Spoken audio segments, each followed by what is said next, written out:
All right, I'm here with Leonard from Markov. You're the CEO and co-founder. How you doing, man? Nice to meet you. Nice to meet you. Welcome to Smart Kitchen Summit. This is your first one, or? This is my first one. All right. Yeah. How you liking it so far? I like it. You got a lot of high quality companies here. Yeah, it's fun to see everybody come together, talk about shared interests. Yeah. Speaking of products and companies, Markov, a very interesting name. Where'd that come from? Yeah, so we're named after Andrei Markov, who was a mathematician from the 1800s. So Okay. he did his math before there was electricity and computers, and yet most of the AI that's developed today for things like self-driving cars and so forth all comes from his mathematics. Whoa, Yeah. you didn't need any of these fancy AI. Well, a lot of it is, rooted in, as you know, like the basics. Of mathematics, yeah. And then you are having a faster processor to do these mathematics. Now you can do the math, Yeah. exactly. So what does Markov do? Yeah, so our goal is to provide restaurant quality food, hot food, within 100 feet of wherever you are. Which Okay. is very difficult to do. So you kind of think about all the office buildings that are out there, and you're sitting at your desk, and how do you get restaurant quality food within 100 feet of your desk? Or you're at a university and you're in a building that doesn't have the cafeteria, how do you get that restaurant quality food? Or it's Right. 8 p.m. at night. And so our goal is to deliver that hot quality food, except we don't provide the food, we provide the device that cooks the food.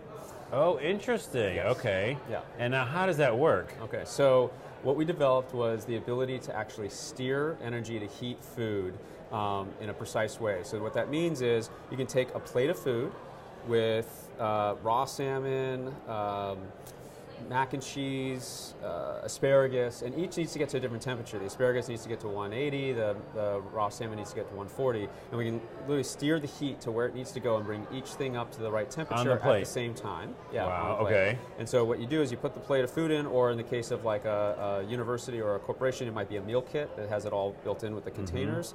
Pop it in. The device looks at it and sees, okay, well, there's the mac and cheese, there's the salmon, here's my target temperature, and then it starts to steer the heat where it's going, and then it has a thermal camera that actually looks at it and says, wait a minute, I was trying to get that a little bit warmer, more heat there, and it keeps going until it finishes it, and our goal is always within 3 minutes to get you the full plate of food. I was going to ask how long. Yeah. And so now if I'm ordering it, where is this device? Yeah, so we're mostly focused in on the commercial market. Okay. So what that means is in the universities, corporations, hospitals, airports, you're going to be working, or we're going to be working with the companies that already provide food services to those locations. It's basically, though, they're allowing you to not just have it, let's say, in the cafeteria in one area. Right. Now you can actually push it to, anywhere there's a Keurig coffee maker, you could technically now have something that's cooking your restaurant quality foods and a fridge full of food that's got those foods in it. Hey, for someone who dislikes immensely food that is not perfectly warm, That's right. it just bothers me to no end. I can't even eat it. Right. And it's such a huge thing. Yeah. It changes the quality of the taste of the food and everything. Well, and you can actually start using really fresh, good quality ingredients. So a lot of times what happens is we'll go to our customer who might be running food services for an area. They've never actually had hot grab and go before. Maybe they've done cold salads and sandwiches before. They don't even really think through like what would I do to do hot, because they never had a device that could cook like that. Right. So we'll give them some ideas with essentially kits that we've prepared to get their brain going. Then they put their actual culinary team on it, and it comes out amazing because they have all these fresh, capable foods that they can put together. And then they just push it out to, it's like edge cooking. They can push it out to all these small locations everywhere. I think a lot of us who think of like things that are warm to go, we think of microwave. Yes. And the cooking abilities in that is still, oh man. It's the same as 50 years ago. So, it hasn't changed. Yeah, so the challenge is a microwave oven, which also uses RF energy to cook. The challenge with it is it's got one setting essentially, which is why you get those hot and cold spots in your food, because there's essentially one way the waves form in the cavity.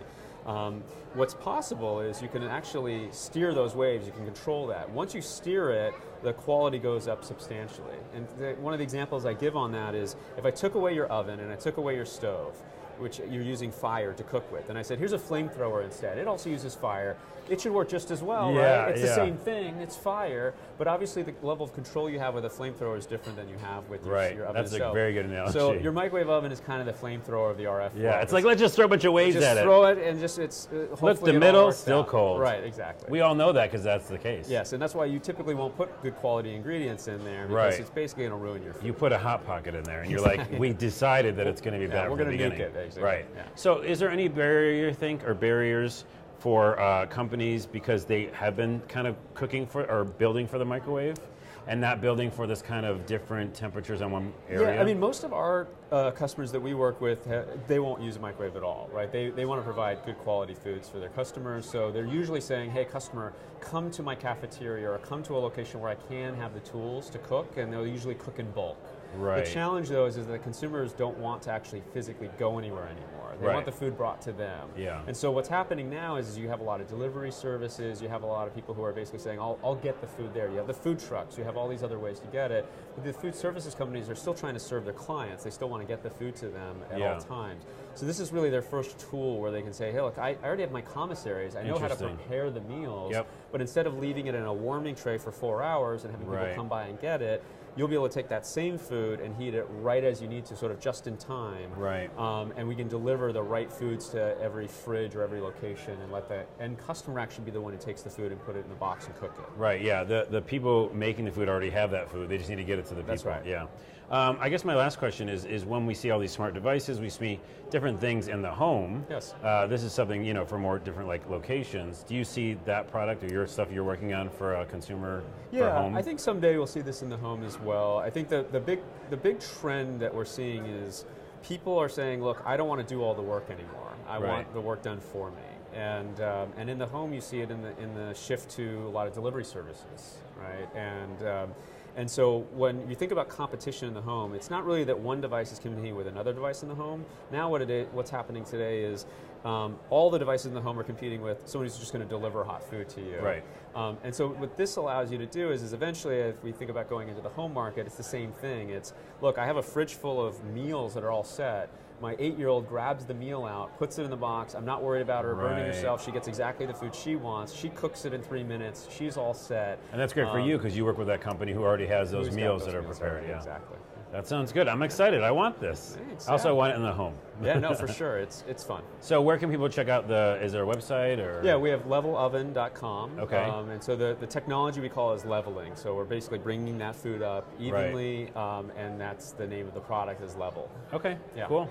Thanks so much for showing us. Thanks and a lot. Have a good rest of your show. Yeah, appreciate it. Appreciate it.